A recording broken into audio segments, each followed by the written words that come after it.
ओम श्री परमात्मने नमः। प्रिय साथियों, हमारी इस ज्ञान योग का तत्व नामक श्रृंखला में आज हम आपके समक्ष ये पहला वीडियो प्रस्तुत कर रहे हैं, जिसमें हम अपने जीवन में सत्संग और महात्माओं के संग से पड़ने वाले प्रभाव का वर्णन करेंगे। हमारा आपसे आग्रह है कि इस श्रृंखला की सभी कड़ियों को आप ध्यान पूर्वक अवश्य सुने व औरों को भी सुनाएं। गोस्वामी तुलसीदास जी महाराज सत्संग का महत्व बतलाते हुए कहते हैं, बिनु सत्संग न हरि कथा, तेहि बिनु मोह न भाग, मोह गए बिनु राम पद, होई न दृढ़ अनुराग। अर्थात सत्संग के बिना हरि कथा नहीं मिलती, हरि कथा के बिना मोह का नाश नहीं होता और मोह का नाश हुए बिना भगवान में दृढ़ प्रेम नहीं होता।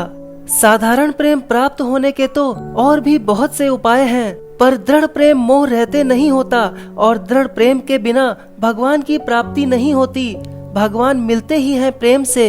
रामचरितमानस के बाल कांड में देवताओं के प्रति भगवान श्री शिव जी के वचन हैं, हरि व्यापक सर्वत्र समाना, प्रेम ते प्रकट हो ही मैं जाना।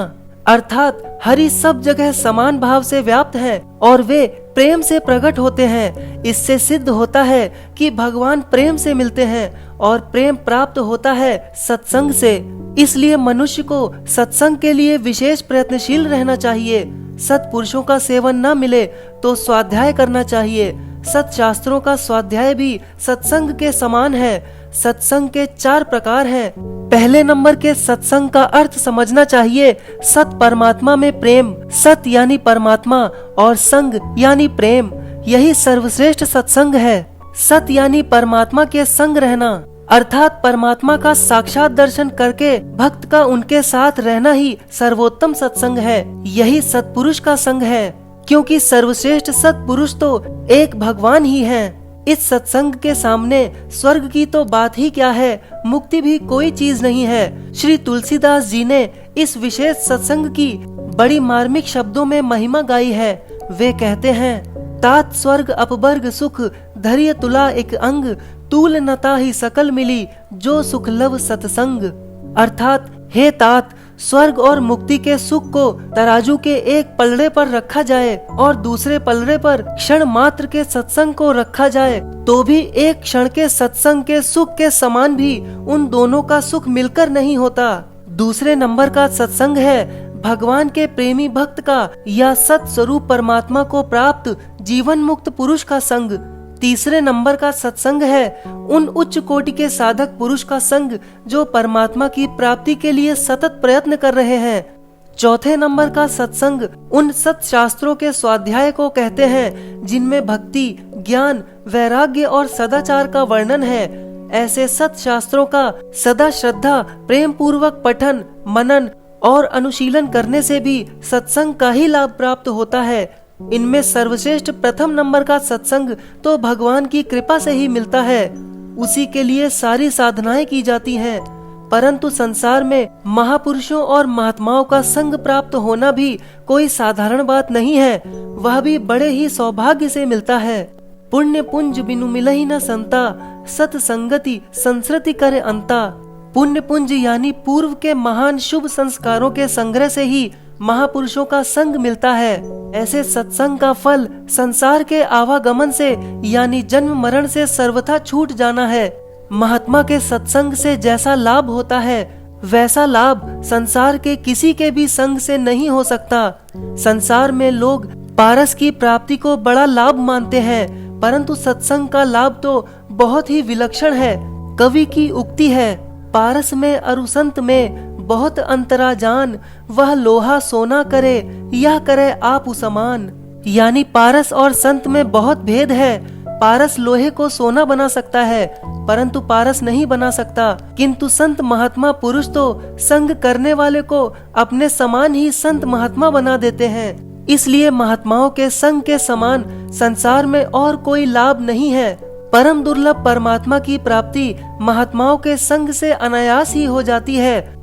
उच्च कोटि के अधिकारी महात्मा पुरुष के तो दर्शन, भाषण, स्पर्श और वार्तालाप से भी पापों का नाश होकर मनुष्य परमात्मा की प्राप्ति का पात्र बन जाता है। साधारण लाभ तो संग करने वाले मात्र को समान भाव से होता ही है, चाहे उसे महात्मा का ज्ञान हो या ना हो। महात्मा का महत्व जान लेने पर तो उनमें श्रद्धा होकर विशेष ज्ञान हो सकता है। जैसे किसी कमरे में ढकी हुई अग्नि पड़ी है और उसका किसी को ज्ञान नहीं है, तब भी अग्नि से कमरे में गर्मी आ गई है और शीत निवारण हो रहा है। यह सहज लाभ तो वहाँ जो लोग हैं उनको बिना जाने भी मिल रहा है।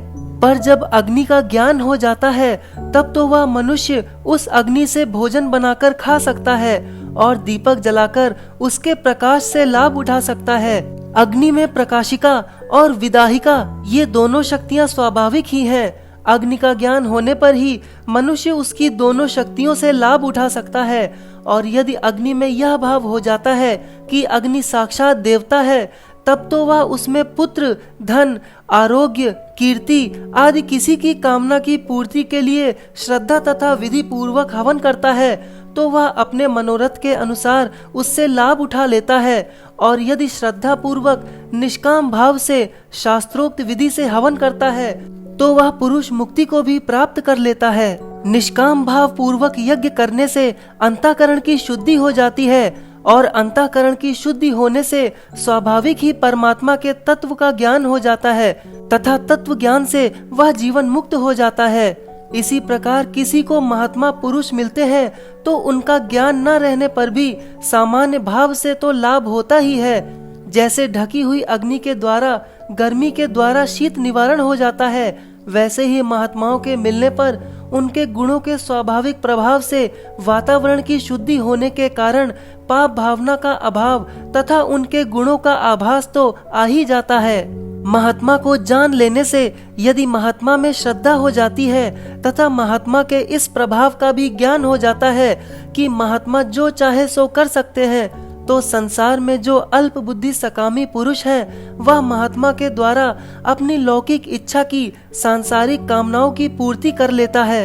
अवश्य ही यह बहुत नीची चीज है। महात्मा पुरुषों से संसार की चीजें मांगना और सांसारिक भोगेच्छा की पूर्ति करने की इच्छा करना वस्तुतः महात्मा के वास्तविक प्रभाव तथा तत्व को न समझना और उनका दुरुपयोग करना ही है। महापुरुषों के लक्षण बड़े ही उच्च कोटि के बताए गए हैं। जैसे भगवान बिना ही कारण सब पर दया और प्रेम करते हैं, इसी प्रकार महापुरुष भी अहेतुक कृपा तथा प्रेम किया करते हैं। जैसे भगवान में क्षमा, दया, शांति, संतोष, समता, सरलता, ज्ञान, वैराग्य आदि अनंत गुण सहज होते हैं, वैसे ही महात्मा में भी होते हैं। जो ज्ञान के द्वारा ब्रह्म को प्राप्त होता है तथा ब्रह्म ही बन जाता है, वह तो परमात्मा से कोई अलग पदार्थ ही नहीं रह जाता।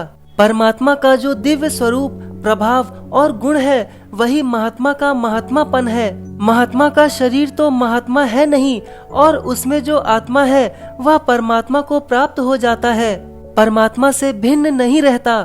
अतः परमात्मा का जो दिव्य स्वरूप, प्रभाव और गुण है, वही महात्मापन है।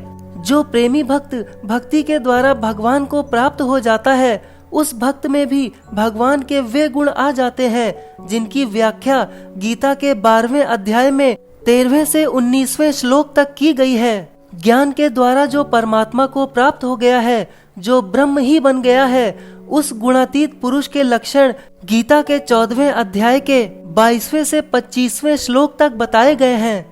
उच्च कोटि के अधिकारी महात्मा पुरुष के तो दर्शन मात्र से भी बहुत लाभ होता है, क्योंकि उससे महात्मा का स्वरूप हृदय में अंकित हो जाता है, जिससे हृदय के पाप नष्ट हो जाते हैं। महात्मा पुरुष दिव्य ज्ञान की एक विलक्षण ज्योति है। वह दिव्य ज्ञान ज्योति समस्त पापों को भस्म कर देती है। महात्मा यदि किसी को स्मरण कर ले या कोई महात्मा का स्मरण कर ले, तो उसके मन में उनकी स्मृति हो जाने से भी पाप नष्ट हो जाते हैं। इसी प्रकार महात्मा का स्पर्श प्राप्त हो जाने से भी पाप नष्ट हो जाते हैं। चाहे महात्मा किसी को स्पर्श करें, चाहे महात्मा को कोई स्पर्श कर ले। जैसे एक ओर अग्नि पड़ी हुई है और दूसरी ओर एक घास की ढेरी है। अग्नि की चिंगारी उड़कर घास पर गिरती है तो घास जलकर अग्नि बन जाती है, और घास उड़कर अग्नि में गिरती है तो भी घास अग्नि बन जाती है। अग्नि अग्नि ही रहती है। वैसे ही अग्नि की भांति महात्माओं में सदा ज्ञान अग्नि प्रज्वलित रहती है। उस ज्ञानाग्नि के द्वारा महात्मा पुरुषों के तो पाप पहले ही नष्ट हो चुके हैं, किंतु जिनका उनके साथ किसी भी प्रकार का संसर्ग हो जाता है उसके पाप भी नष्ट होते चले जाते हैं। फिर जो महात्माओं के साथ वार्तालाप करके उनके बताए हुए सिद्धांतों के अनुसार साधन करता है उसका संसार सागर से उद्धार हो जाए तो इसमें कहना ही क्या। गीता के 13वें अध्याय के 25वें श्लोक में कहा गया है, परंतु इनसे दूसरे अर्थात जो मंद बुद्धि वाले पुरुष हैं वे इस प्रकार न जानते हुए दूसरों से अर्थात तत्व को जानने वाले पुरुषों से सुनकर ही तद अनुसार उपासना करते हैं और वे श्रवण परायण पुरुष भी मृत्यु रूप संसार सागर को निसंदेह तर जाते हैं। इसके पूर्व गीता में यह कहा गया था कि कितने ही तो ध्यान योग के द्वारा परमात्मा का साक्षात्कार करते हैं, कितने ही ज्ञान योग के द्वारा और कितने ही कर्म योग के द्वारा, किंतु जो पुरुष न ज्ञान योग जानते हैं न ध्यान योग जानते हैं और न कर्म योग ही जानते हैं, मूढ़ अज्ञानी है, वे भी उन ज्ञानियों के पास जाकर उनकी बात सुनकर उसके अनुसार साधन करते हैं तो वे श्रवण परायण पुरुष भी मृत्यु रूप संसार सागर से तर जाते हैं। संसार में अनासक्त जो वीतराग पुरुष हैं उनके सत्संग से भी मनुष्य वीतराग हो जाता है। विरक्त वीतराग पुरुषों के स्मरण से चित्त की वृत्तियां एकाग्र हो जाती हैं, जिससे आगे चलकर उसे आत्मा का ज्ञान तक हो जाता है। महर्षि पतंजलि ने योग दर्शन के प्रथम पाद के 37वें सूत्र में कहा है, वीतराग विषयम व चित्तम, अर्थात वीतराग पुरुष जिसके चित्त का विषय है उसके चित्त की वृत्तियां स्थिर हो जाती हैं। ज्ञानी महात्मा पुरुष तो वीतराग होकर ही महात्मा बने हैं। तीव्र वैराग्य और दैवी संपदा के लक्षण तो महात्मा में साधनावस्था में ही आ जाते हैं। दैवी संपदा की व्याख्या गीता के 16वें अध्याय के पहले से तीसरे तक 3 श्लोकों में की गई है।